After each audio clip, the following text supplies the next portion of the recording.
அயோத்தி நினைவுகள் ஒவ்வொரு ஹிந்துவும் தெரிந்து கொள்ள வேண்டிய பதிவு.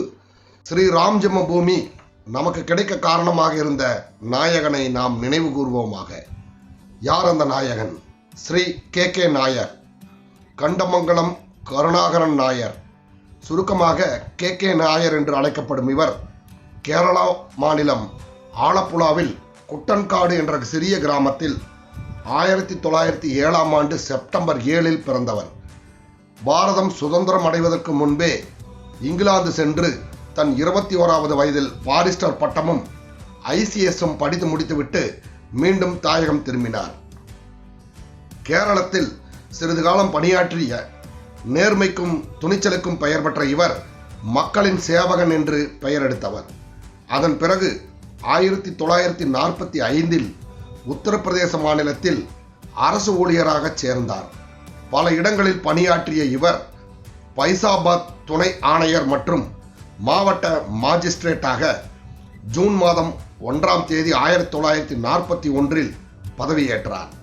அப்போது அயோத்தியாவில் குழந்தை ராமர் விக்கிரகம் திடீரென வைக்கப்பட்டுள்ளதாக வந்த புகாரை அடுத்து விசாரித்து அறிக்கை அளிக்க அப்போதைய பிரதமர் நேரு மாநில அரசிற்கு உத்தரவிட மாநிலத்தின் முதலமைச்சர் கோவிந்த் வல்லப் பந்த் இவருக்கு உத்தரவிட இவர் தன் கீழ் பணிபுரியும் ஸ்ரீ குரு தத் சிங் என்பவருக்கு அங்கு சென்று ஆராய்ந்து ஒரு அறிக்கையை அளிக்குமாறு கேட்டுக்கொள்கிறார். அந்த குரு தத் சிங் அங்கு சென்று பார்த்து ஒரு விரிவான அறிக்கையை கே நாயருக்கு அளிக்கிறார். அதில் அங்கு ராமர் பிறந்த இடமாக, அதாவது ராம் லல்லா, இந்துக்கள் வழிபட்டு வருகின்றனர். மேலும் மசூதி இருப்பதாக இஸ்லாமியர்கள் பிரச்சனை செய்கின்றனர்.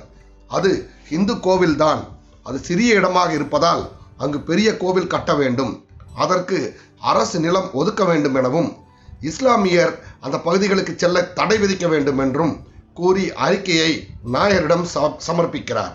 நாயரும் அந்த அறிக்கையின் அடிப்படையில் இஸ்லாமியர்கள் அங்கு செல்ல 500 மீட்டர் சுற்றளவுக்கு தடை விதிக்கிறார்.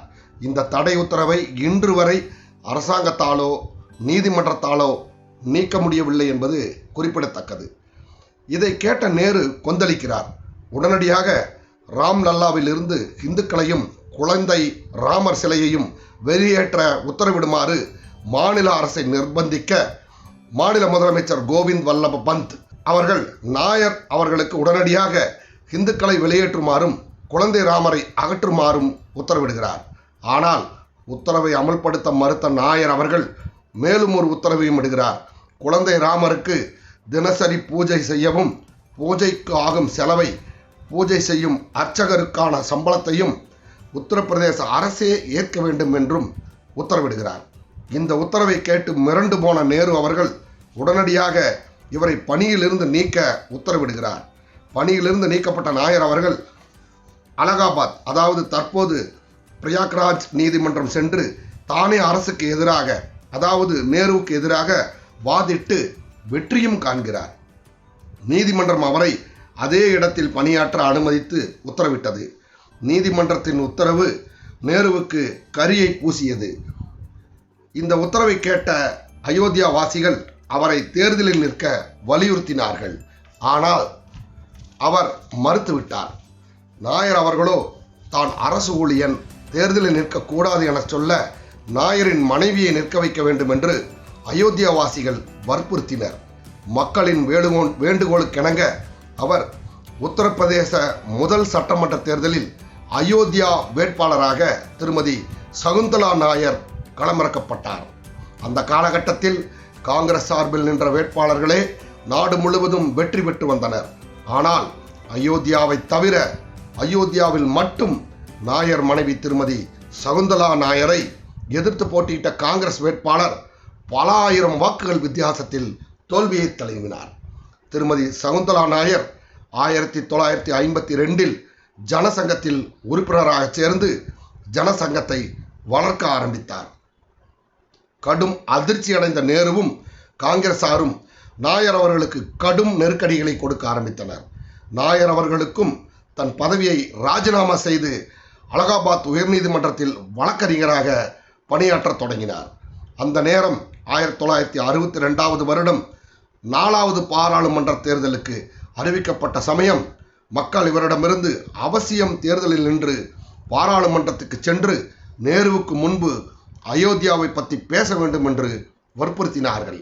இவரையும் இவரது மனைவியையும் தேர்தலில் நிற்க வைத்து வெற்றி பெறச் செய்து சரித்திர சாதனையை படைத்தனர். 1962 பாராளுமன்றத்திற்கு பஹ்ரைச் மற்றும் கைசர்கஞ்ச் என 2 தொகுதிகளிலும் நாயர் தம்பதிகளை மக்கள் வெற்றி பெறச் செய்தனர். மேலும் ஒரு இன்ப அதிர்ச்சியாக அவரின் ஓட்டுநரை பைசலாபாத் சட்டமன்ற உறுப்பினராக தேர்ந்தெடுத்து சட்டசபைக்கு அனுப்பி வைத்தனர். ஆனால் அடுத்து இந்திரா காந்தி ஆட்சியில் நெருக்கடி நிலையை அமல்படுத்தி தம்பதிகள் இருவரையும் கைது செய்து சிறையில் அடைத்தது அக்கால காங்கிரஸ் கட்சி. ஆனால் அவர்களின் கைது அயோத்தியா மக்களிடையே பெரும் எழுச்சியை ஏற்படுத்த பயந்து போன இந்திரா அரசு அவர்களை சிறையிலிருந்து வெளியே அனுப்பினார். தம்பதிகள் அயோத்தியா வந்து மக்களின் பணிகளை தொடர்ந்து செய்தனர். 1952 இப்பொழுது வரை அயோத்தியா சம்பந்தப்பட்ட சட்டமன்ற தேர்தலிலும் பாராளுமன்ற தேர்தலிலும் பாஜகவே வெற்றி பெற்று வருகிறது. 1-2 தேர்தலை தவிர. அயோத்தியா வழக்கை சுதந்திரத்துக்கு பின் கையாண்டவர்களில் முதல் நபர் நாயர் அவர்களே. முழுக்க இவரே கையாண்டார். இவர் அதிகாரியாக இருந்தபோது போடப்பட்ட உத்தரவை இன்று வரை இந்து விரோதிகளால் மாற்றவே முடியவில்லை. அந்த உத்தரவின் அடிப்படையில் பூஜைகளும் மக்களின் குழந்தை ராமர் தரிசனமும் இன்று வரை தொடர்ந்து நடைபெற்று வருகிறது. திரு நாயர் 1976 தன் சொந்த ஊருக்கு போக வேண்டும் என்று மக்களிடம் மக்கள் வேண்டவே வேண்டாம், இங்கே இருங்கள் என்று கூறினர். அதை மறுத்த நாயர், என் கடைசி காலம் என் சொந்த ஊரில் இருப்பதையே விரும்புகிறேன் என சொல்லி மக்களிடமிருந்து 1976 விடைபெறுகிறார். 1977 செப்டம்பர் 7 தன் சொந்த ஊரிலேயே ராமச்சந்திரமூர்த்தியின் பாத கமலங்களில் சரணாகதி அடைகிறார். அவரின் இறப்பை கேட்ட அயோத்தியாவாசி மக்கள் கண்ணீர் கதறினர். அவரின் அஸ்தியை கேரளாவுக்கு ஒரு குழு எடுத்து சென்று அஸ்தியை மிகுந்த மரியாதையுடன் பெற்று அதை சாரட்டு வண்டியில் அலங்காரம் செய்து அயோத்தியா ஸ்ரீ ராமன் தினசரி நீராடி சூரியனை வழிபட்ட சரையூ நதிக்கரையில் கரைத்து வழிபட்டனர். அவரது சொந்த கிராமத்தில் விஸ்வ இந்து பரிஷத் நிலம் வாங்கி அவருக்கு நினைவு சின்னம் அமைத்துள்ளது. கே நாயர் என்ற பெயரில் அறக்கட்டளை ஆரம்பித்து சிவில் சர்வீஸ் பயிலும் மாணவர்களுக்கு உதவித்தொகையும் பயிற்சியும் அளித்து வருவது குறிப்பிடத்தக்கது. நாயர் அவர்களின் முயற்சியாலேயே அயோத்தியா ஸ்ரீராம ஜென்மபூமியில் நம்மால் வழிபாடு நடத்த முடிந்தது. அவர் நிச்சயமாக தெய்வாம்சம் பொருந்திய நபராகவே அயோத்தியாவாசிகளால் பார்க்கப்படுகிறார். இவர் இல்லாவிட்டால் இன்று ராம் ஜென்மபூமி நம்மிடம் வந்திருக்குமா என்பது கேள்விக்குறியே.